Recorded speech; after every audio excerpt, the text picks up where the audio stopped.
Hi, Renee. How you doing? Oh, Marco. Renee is your co-founder. Exactly. How you doing? Very good, thank you. Nice startup gear. That's what I thought. Yeah. Yes. I was expecting a tuxedo, but it's okay. Catawiki, online auction collectibles. That's So before I was at TechCrunch, my job was, I worked for an art magazine called the Art Newspaper. And I would say that art auctions online and collectibles auctions have been around for years. I mean, it's like actually one of the first bits of e-commerce online. Why are you guys sticking to something so old-fashioned? Why is it working? I think, for us, it's like a really fascinating market.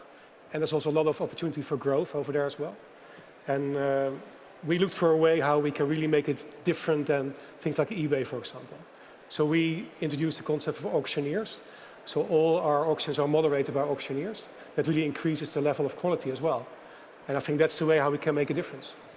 But are you getting would you say that it's a fresh interest? I mean, are you getting a lot of people coming who are kind of like new users, or is it just always the same group of users returning over and over because they're auction junkies? I think initially we really focused on collectibles. Right. So things like stamps and coins and comic books. And that has like a very like a special group of people. But this moment it's much broader. We also do like classic cars, jewelry, wine and whiskey. And that's a big group of people who are interested. And we see that people often come back a lot. So once they found us, especially if they buy in multiple categories, they're a customer for life. So that's like great. Okay, so now the name Catawiki, it has an origin, it has a name. I know a little bit about it. Do you want to just tell us quickly the story of why you're called Catawiki and where you began, what your beginnings were? Yeah, so Catawiki has nothing to do with auctions in the name. And we started back in 2008. And what we wanted to do was to develop like tools for collectors to keep track of their collection. And we thought the best way to do that is that people would have like a common catalog that was built by our users, just like Wikipedia. Right. So the name Catawiki refers to like our original product basically. It's a combination of a catalog and a wiki. At this moment we have about 3 million items that have been added by our users. And that's a great way for traffic because Google loves that kind of information. And right, exactly. So it helps with your SEO and everything. Yeah, exactly. Yes. And do you guys still keep the wiki and the catalog wiki in Catawiki? Because when you go to the site, you don't actually see anything like that. It's just an online auction. That's right. Yeah. So on our Dutch site, you can still get there, but our main focus is auctions. And for some people, it's a bit confusing to have both. So therefore, the main thing you'll see are the auctions, just to make it simple and easy. Yeah. Okay. And now I think that it started with, Renee was a comic book collector, Renee is CEO. That's right. It was a comic book collector. And so that was like the germination, and from that you went into other collectibles and antiques. What is like the weirdest thing you have ever seen sold on Catawiki? I think the weirdest thing that is not going to get censored by someone who's sort of, looking for NSFW content, not safe for work stuff. I think one thing what I really liked was that, it's the Napoleon year. The what? From Napoleon. Yes. And we smelled like a small piece of hair from Napoleon. Napoleon's hair. I think that's pretty odd, From his head, or? Yeah. It's okay. Yeah. But also we sold like meteorites. That's pretty special. Which, really? Yeah. And what kind of prices are these crazy things getting? I think like a couple of €1,000. A couple of thousand? Is that like the most expensive thing you've ever had? Okay, what's the most expensive? So the most expensive thing was like a really nice Porsche Roadster that we sold in October for about €165,000. That was our biggest one at the moment. And did the person pay up, or did he default? He paid, yes. He's driving now in his Porsche in France. Yeah. Is he going to relist it with you guys, do you think? List it, as in? Relist it, eventually auction it back through there, maybe? It could happen. Yeah. But this is a really nice one. I think you don't want to sell it again. Okay, so that's like hundreds of thousands of dollars. But actually, you guys start your auctions, I believe, at €1 each. That's correct. Doesn't matter what it is. If it could sell for thousands, it could sell for €5. They all start at 1. And you guys always start every single auction. This is so Dutch. Every auction starts on a Friday. At 12 o'clock. It's like done. Not on a Tuesday, not on a Thursday, Friday afternoon. And if I remember correctly, it's why for the Friday, that's because people are getting off work and they're a little more... Yeah, so we see that a lot of people, they are waiting on Friday for the email that tells like, hey, the new auctions have started. Right. Especially on Friday afternoon, people at work are not that busy. So they're often looking at the nice items we have and they start bidding straight away. Right, okay, so they're doing, you guys have kind of figured out a bit of psychology, human psychology there. Yeah. And the $1 or €1 Yeah, that was an important one because it's really easy to start with a €1 bid. And in the beginning, some of our sellers were a little bit worried. Let's say if you have like this Porsche, how do you make sure you not sell it for €1? So the first thing we did was we said, okay, it's possible to give like a minimum price. Right, Let's a reserve. Well, not like a reserve, but like a visible. So it says like, hey, it starts, for example, at €5,000. We found out that it's really difficult for a person to do the first bid. Right. So what we do now, it's like we have like a reserve price. So the seller will tell you, okay, I want to have at least €5,000, for example. And then the bidding starts at €1 and it tells you, hey, you haven't met the reserve price yet. But still, it's much easier to start from €1 than from...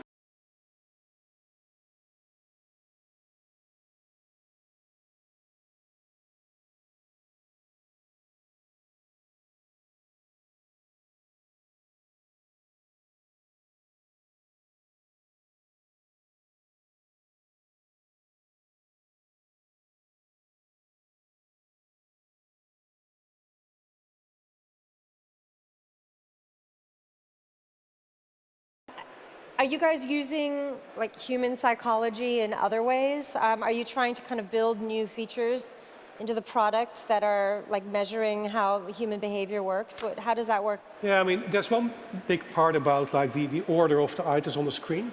So always we think about we have like a really nice item to start with, and the best one is always at the end.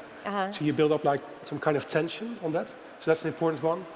And so wait, so you put the less desirable stuff at the top of the page? No, we start with something nice, and then then there are different things will be in there. Right. And the best one is always kept for the last. Okay. Yeah. So and we do a lot of experimentation. So we do a lot of A/B testing. Right. Where we try to figure out, hey, would it be a good idea? And then based on the data, we know if it's a good idea or not. Right. And you guys are constantly evolving that, presumably. Yeah. And you've got like a lot of kind of engineers on your staff whose sole focus is that sort of thing. Yeah, that's right. Yeah. Do you have psychologists on staff? Not yet, I think. No, we should do that. Yeah, okay. Yeah. I need a cut on that one. Okay, so when I've written about you guys, and I sort of described you a bit as like a early days eBay. eBay started with collectibles and auctions, of course. They've moved massively far away from that. They're in the whole buy it now area. I mean, there's actually not that much that's auctioned, and even when you do have an auction, you often have a way of just buying outright. Yeah. Do you guys plan on adding more features like that in, or do you plan to stick to like with a fixed price? Yeah, fixed price or anything, What you see with eBay, a lot of the excitement has gone now with eBay. Right. A lot of people are leaving now eBay, for example, to Catawiki because they want to have the excitement again of bidding and having the tension to win it. Yeah, that's all gone now. And so for us, it's like the fact that eBay is doing that is great. It brings more people to us. Yeah, are you worried that they might bring it back? If it's flagging I don't think audience? so. It's a really big decision for them to change it. Yeah. Okay, so just taking another parallel with another massive e-commerce company, Amazon. So both eBay and Amazon have done, to different degrees, pretty interesting kind of logistics networks, which is such a huge part of e-commerce. Right. How are you guys solving that? Are you doing anything with logistics, or are you just leaving that to third parties? Can you see a way without having to invest in that? Because that is very costly to build out and everything. Yeah. So. Key thing for our business is that we don't touch the items. So they're not in a warehouse from Catawiki. So all the shipping is done by our sellers. And that's really nice because that takes a lot of hassle for us away as well. But we do support them with making the shipping easier. So we're working now together with a company who could basically help us to get tracking and tracing in place, to print the labels, make sure you get good price as well when you do shipping. But still the shipping is with the seller. So we don't want to get in between that. And you never want to. Have you been asked by them to do that? Is that something that you could see yourselves? No, we think for us, if we would do that, we can't grow and scale because you get everything into your own warehouse and then send it out again. And we don't see that as a scalable model. Right. But do you think you may ever partner with? I mean, there's a whole kind of growing amount of businesses, including Amazon. You know, they do fulfillment, for example. You know, and all of that. So, would you ever partner with a company to do that sort of thing, or for fulfillment? Yeah. We might do that. Yes. Okay. Okay. Okay. So the big news for you this year, one of the big pieces of news, was that you guys raised $82 million from a group of investors. Where are you looking to invest that money? Basically two things. One is people and marketing. These are the key things. So we use the online marketing basically to get the demand side ready, so to get a lot of people to our website who can start bidding. And the other part is about growing our own organization. So we have now 300 people who are working for us. About that, there are about 150 auctioneers who are on our payroll. But we really need to grow over there. And for example, the tech team is something we really want to grow. So we have now about 30 people in development, including data, and we want to get it into 100 next year. So therefore, we opened an office in Amsterdam now as well to attract tech talent to Amsterdam. Right. That's a great way to get more people on board. Yes. And then with marketing, are you going to be doing things like retargeting and things like that? Because you don't really do much of that now, I don't believe. I mean, I go to Catawiki, and when I leave, I don't get followed by Catawiki the way I do by Amazon. Oh, well, then we need to change something. Yeah. We do a lot of retargeting. And you do that already? Yeah. Okay. Yeah. Usually like Facebook and Google are big channels for us to get people on board. And the retargeting bit is really to let people know, hey, new auction are about to start. And but our biggest retargeting campaign are the emails that we send out on Friday. So that we send it to all our users, and that generates a lot of our revenue for the week after. I like that an online auction site, which is pretty old school, is using email, which is equally old school. But we use email to matters, right? Because we have an app, so we use push notifications as well. Right. But we just measure what works, right? And then we should use that. Right. So right now you guys are pretty big in Europe. You kind of have pushed into Asia. And you've just recently turned on the ability to do everything in one currency, right? Multiple currencies. Yeah, multiple currencies, rather in the local currency, rather than in euros, wherever you are. So where are you guys standing on going into the US? Because, I mean, the US is auction crazy, which is why eBay started there. And they have, clearly a massive audience. They're crazy for collectibles. Where are you standing on the US? So at the moment, we are really on the supply side. We are focusing on Europe. So that's the way where we're going to get our sellers from. So we don't have plans yet to get sellers out of the US to actually have people on the ground. But from the buyer side, we have a lot of buyers from the US. Already? Oh, yes. Yeah. What percentage of your business goes to I don't have the on top of my head, but it's growing. And the thing is, if people are looking for nice items, it's fine. And they will come over and they will ship it, and we ship it to the US. Okay. So the thing about the currency is really important because up until now it was only possible to place your bids in euros. And you see that in the UK, that is a bit of a dissatisfier. People want to bid in sterling. Right. So we launched this feature this week. Yeah, that really irritates British people. That's what I thought, yes. When you have to do something in euros, yeah. So now you can just bid in euros. And the cool thing is you can do it at the same time. So I can bid in euros at the same item. You can do it in pounds, somebody else in dollars. But is Holland still your very biggest market, your home market, or do you have more? Well, I think at this moment probably about 50% is coming out of the Benelux, but the rest is really growing. So France is really big. UK is our number 4 now. So. Right. Now the other thing that you guys do that's quite nice is you guys have a kind of curate. You basically have someone who vets the content before it gets loaded up. That's correct. It's not like I could decide to sell these old boots. Yeah. These very expensive, fancy boots. And you guys will say, yeah, fine. No, you have a team who's vetting, right? Yes. So that's how many people at this point? So at this moment we have about 150 auctioneers who are really expert on a particular area. Yeah. And what happens is if you sell something via Catawiki, they will look at if the images are good, if the description is good, if your expectations are correct about the price. And only if that is good, then we will place it in the auction. Right. So they really curate the content. Good. And that really feels for us as the way to get more quality. Yeah. Okay. Now I want to spend the last part of this just talking about not so much Catawiki, but about where Catawiki is coming from. You guys are based in the Netherlands, Yes. which is, next to Silicon Valley, the world's biggest startup capital. No, I'm just kidding. It is not. So what's it like building an internet business in a place that is not necessarily, considered a center for it? What's it like hiring, raising money, all of that? And why did you do it there, apart from the fact that you're from there? Right. Well, the reason why, because we're from Because you Netherlands. have lived in London, I know, in That's India. right. You could have built this anywhere. Yes. So. Yeah. No, but we're both living in the Netherlands, and we feel the climate is really good. There's a lot of support. You mean the weather? No. The weather is better than here. The weather is Yes. okay, but Yeah. you mean the actual climate, the startup climate? Yeah. In what And sense? also, like, if you look at Amsterdam, I mean, there's some really big, good companies, like Booking.com, or Etienne is going to talk here as well. Yep. So there's a lot of talent, and for a lot of people, Amsterdam is a great place to live as well. So we convince people to come over, and that's how we make it work. And from a funding perspective, the first round we did with a Dutch group of investors, and the second round we did with people in the UK and the US.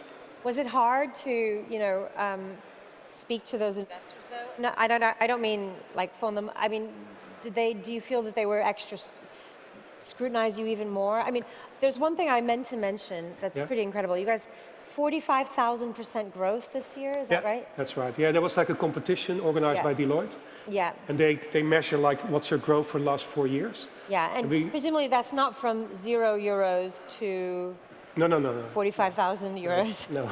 No. No. So we did that. But you're not disclosing revenues, right? No, that's right. But we started in 2011. So this is our first 4 years of growth. And like this year, we were like the fast growing company in Europe as well. So it's really cool. Okay. And so, well, congratulations for that. But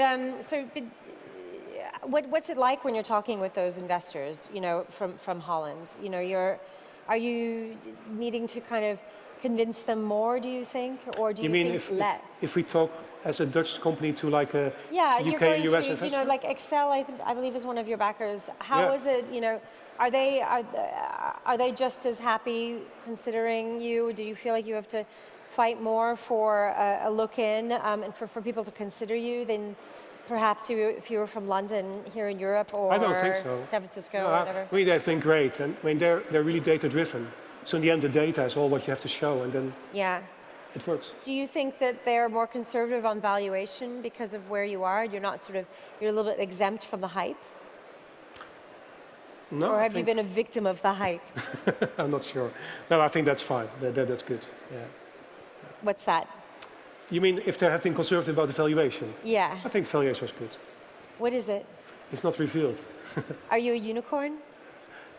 Not at the moment. Not at the moment. No. Okay. Are you guys looking to raise more money? Because I mean, presumably you're needing to invest more in marketing and expansion. I mean, you're at a point now where when you're growing 45,000%. That the whole point is that you need to invest way more than you are possibly earning to kind of ride the wave, as it were. Yeah. Correct? So what's going on that front? I mean, we're fine at the moment. So we are just really focused on growing the business. And we don't have a plan yet to do another round. Do you think that you will try to raise more money, or are you kind of trying to be a bit conservative with that as well? We'll see what happens. Right, okay. Well, thank you very much for your time. Thank you very much for your time. Thank you. See you, bye.